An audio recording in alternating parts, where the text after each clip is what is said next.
Sometimes you just need to make a leap of faith, because if you don't, you will never know how it was going to unfold for whatever you wanted to do. At least you will have the answer to what will happen when you go about it, instead of not taking a chance on it and then later on regretting about it.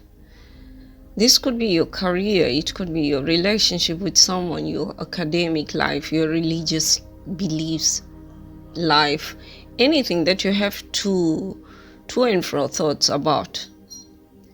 Because one minute you want to go ahead with it, and the next minute you get sort of scared and then you back off.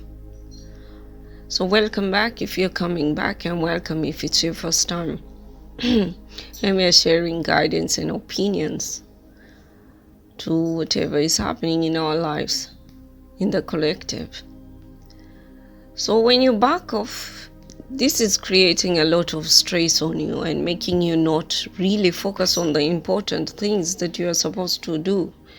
And then what happens, do you think? You lose both ways, both in your responsibilities and the opportunity that you were supposed to go to. And all for what? Do we call it overthinking, or is it just simply chickening out, or having something like having cold feet when someone was getting married and they call off the wedding, forgetting all the trouble they went through with all the planning to have a perfect day of their lives, and probably just backed off because of a very silly reason that could have easily been solved if it had been thought out well in a calm mind. A stressed mind is a brainless mind, and you can understand very well that you will have zero logical thought when you make decisions with a stressed mind.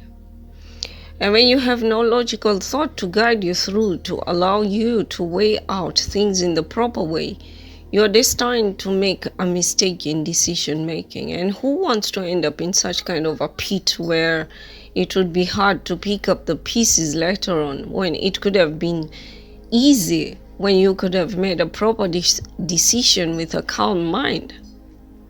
And you could have made your leap of faith, trusting that God would take care of you, because you did not give in to fear, which is nothing but just an illusion. Here, we are talking about things that are clearly put out to you, and you can see all the evidence of why you should say yes and do the leap of faith. We are not talking about situations where there hasn't been any thorough research exhausted in resources. That is like an open book. Situations where it is just a word of mouth and something you don't have strong proof, and just fabricated things shown without researching to learn where the actual evidence was coming from. No, we are not talking about this situation. I hope this is understood. Making decisions just because someone said something without researching might make things get, or not having solid reasons that are firm will make you make mistakes in decision making. Get all the facts on the table and know for sure what you were dealing with. Humans are not perfect. We all make mistakes. But there are those mistakes where a person does even when they see the right choice, and all because of some delusional fear created by the ego and pride. And this is influenced by their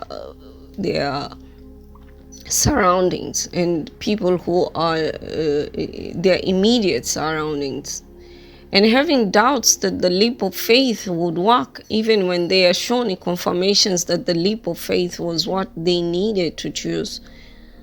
And all because either they were trying to impress someone they knew, or they were complexed over something, or they didn't want to disrupt the pattern of life that they had.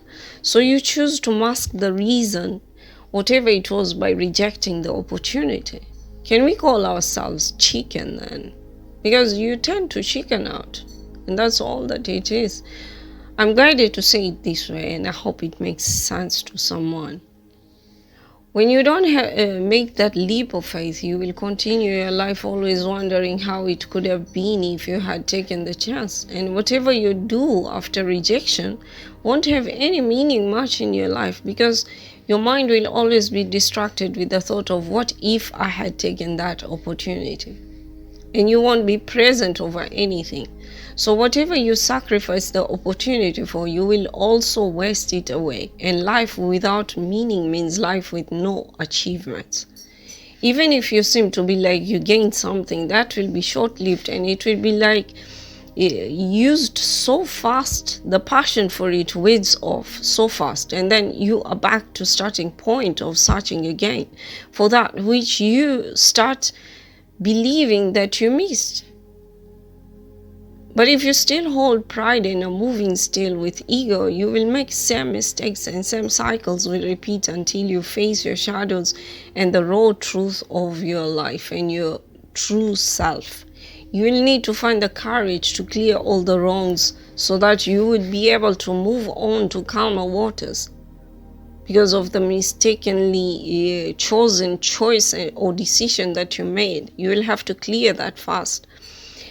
And only then, if the opportunity is still waiting for you, that is when you will be able to move toward it with a clear mind and a clear path without obstacles, with a clean conscience that you are reclaiming back what is meant for you. And of course, that is if the opportunity is still intact for you. Because there are times you might get regretful for having wasted a lot of time, that you see what could have been years slip away right in front of your eyes.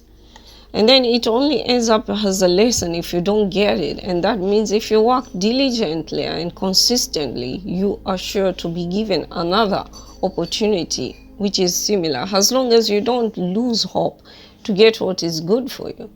But I pray hard that you don't lose your blessings and your opportunities. Amen. And for that, dear ones, with the 111 on the clock, have confidence in yourself. I hope this helps, and may you have a lovely, wonderful day with much love. Stay well and God bless.